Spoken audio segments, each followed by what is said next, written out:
ask a lot of people that have a basic understanding of poker between these two hands, a lot of them, especially like maybe if you ask your parents or something like that, if they used to play poker in their olden days, a lot of them will say that they need a king or they want a king. But it's all just emotional. You don't actually need any of those things because you're already winning. The same way that DRX is already winning. Do they need 500 gold from mid-tier 1 turret? No. Do they need vision around the Baron? No. Do they need river control? No, they don't, actually. They need to just ensure that TS is doing none of those things. Okay, well, how do we ensure that TS is doing none of those things? We swap to 4 blue trinkets. And then we tell them that we want to play a little game as we put on our jigsaw mask. And that pretty much is it. And then you itemize in a way that goes directly against everything that TS is trying to achieve. Which is why going Redemption and Solari, which are already the 2 best follow-up items on Ornn, except Warmogs against Split Pusher, which, if you notice, every single time Kayle gets picked in response to Ornn on broadcasts, or even in live streams or co-streams, whatever, I always tend to point that out, that Ornn 3rd item Warmogs is a direct answer to stifling one of the things that the enemy team needs to do in order to win.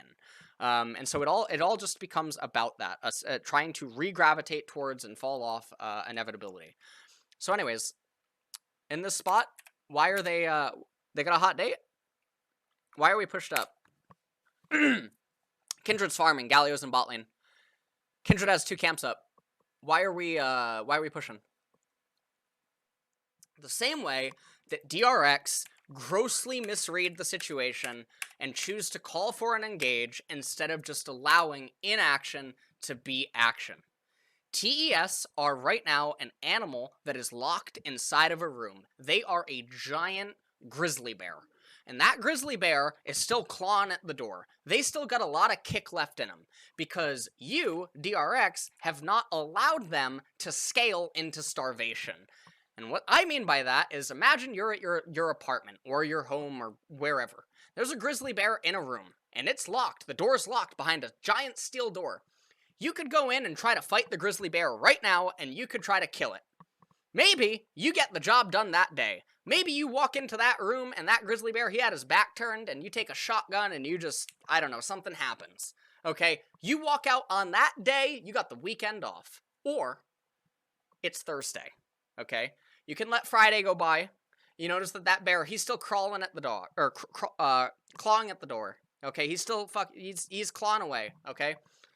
Friday night, he's pounding on the door still. Okay? Saturday, you notice that, you know, his pounding, it got a little bit lighter. Got a little bit more faint. You're still just waiting. Okay? All that you're doing is waiting in your kitchen. Sunday comes, you realize that the pounding has stopped. Okay? You go up to the door, you knock on it a little bit, see if that grizzly bear's got a little bit of life left in it. As soon as you pound on the door, you hear it move. You hear it's still got a little bit of kick left in it. The same way that DRX were knocking on the door of TES right now, had a little bit of fight left in it. Okay. Monday comes, you knock on the door, no noise. Okay. Tuesday comes, because you're just trying to be safe. You got nowhere to go. You don't have a hot date. Who the hell are you kidding? You gotta watch Worlds on Thursday. You knock on the door, there's no noise. You finally open the door. That bear can't even move. It is completely dehydrated. It's malnourished. It has no fight left in it, and there you are in your suit of armor with your gun, and you just, it's over. That's all DRX had to do. All they had to do was just wait for the inevitability, because there's no way for the bear out of the room. So just wait. That's it, man. The point's to fucking win, dude. It doesn't matter how you win. People only remember who won. No one cares how you won, dude. Unless you're apparently HBox and Smash, in which case you get berated and flamed by the entire community because you play in a way that, you know, allows you to win. But that's really weird, okay? And on the topic of Smash, just check this past summer. That's all I gotta, you know, enough. And then head back up towards farming. He's going back up into top lane. He's gonna try to shove that in. Damwon, a lot of their gold lead right now is actually just inside of the turrets. Yeah. And so they're about— oh, what? What? Okay. Sometimes you've just got the serrated dirt and you do way too much damage. Doran picking off Ghost from the backside of that as, I guess Chovy going to be patting himself on the back for that shockwave as well. As now Nogari's going to get the stun onto Carrier, who is going to be A-okay. But damn, I didn't even see where that came from. Hopefully we get a replay. And we can see what happened there as Carrier is just going to rotate around, and Deft able to push all the way forward.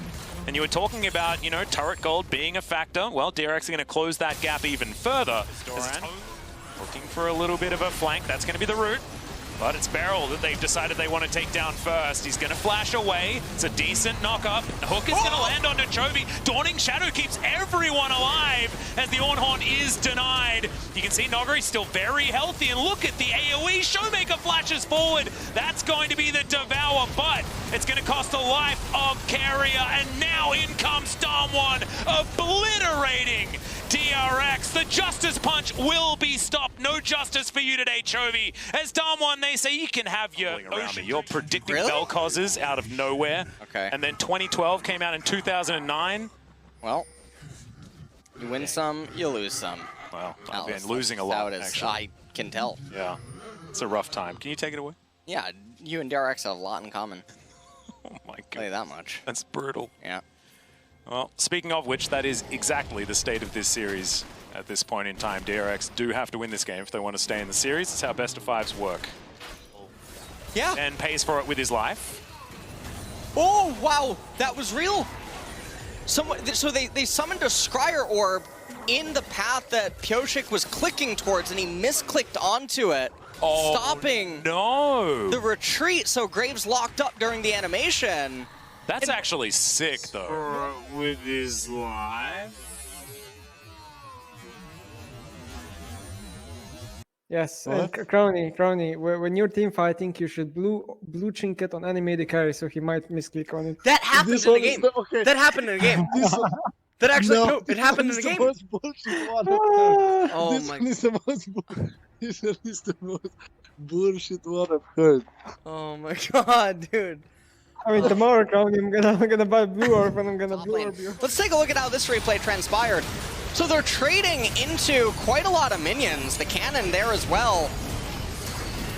Hitting a little bit. Hylissang just gets rooted up and Mr. Years is here. Yep, the flash forward. Has the Gravitum. And Reckless just barely trying to run away, but not gonna be trying to hold the lane, and Nemesis now with the double buffs as well. I mean, it's so oppressive. He's going to be able to stay in top lane. And this is one of the beautiful things about Fnatic's mid and top dynamic. Lulu can beat Renekton, Malphite can beat Renekton, Malphite can beat Lucian. What were you talking about? Got to keep them buffs alive, LS. That's what we've got to do. These buffs are going to last the entire game. Just going to refresh them over and over again. Not entirely sure what happened there, guys, but Rascal did end up picking up a kill. That's a virtue, is what I've heard said. So I don't mind it whatsoever. Hawkshot flies through, just trying to scout out Peanut, and he will be spotted. Great aim out of Double Lift there. Not going to deter Peanut for the minute, as Bjergsen down to about 100 actually, as the clockwork wind-up is working. The flash forward, and there it is, first blood for Xie's solo kill in the mid lane at 3 minutes. And that is a very big solo kill. So many minions in front of the turret. Now, insist on a fight? Arrow connects onto the Shen, not exactly. Oh! 3-man shockwave in the back line. Deadly Flourish locks down one, and TSM, they are running for the hills. Speaker battling here against Mark, and not exactly winning out here. Jungle versus support as TSM limp away from Xie's orb. Oh no. As LGD trying to keep them here. Oh no. Yeah, Curtain Gold gonna come in, and yes, TSM, you did manage to get a Baron, but can you get out of here is the question. Empowered recalls are gonna come through, but there are no nodes left remaining. One comes back, there are more people here. Can Longxing do it? Is the question, as Peanut's gonna go golden. A few more auto attacks, and this one's gonna go down. Stage United keeps Peanut alive, and LGD do it.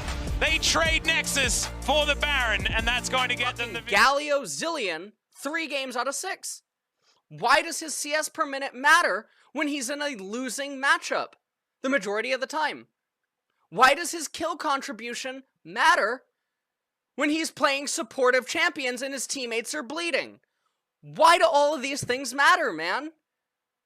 These aren't real. These stats aren't real, man. They lack context. They're so dishonest. I hate them. I hate them so much. I've had so many arguments with production, and not World's production. I just mean in general, that they drive false narratives without context. It makes me so upset.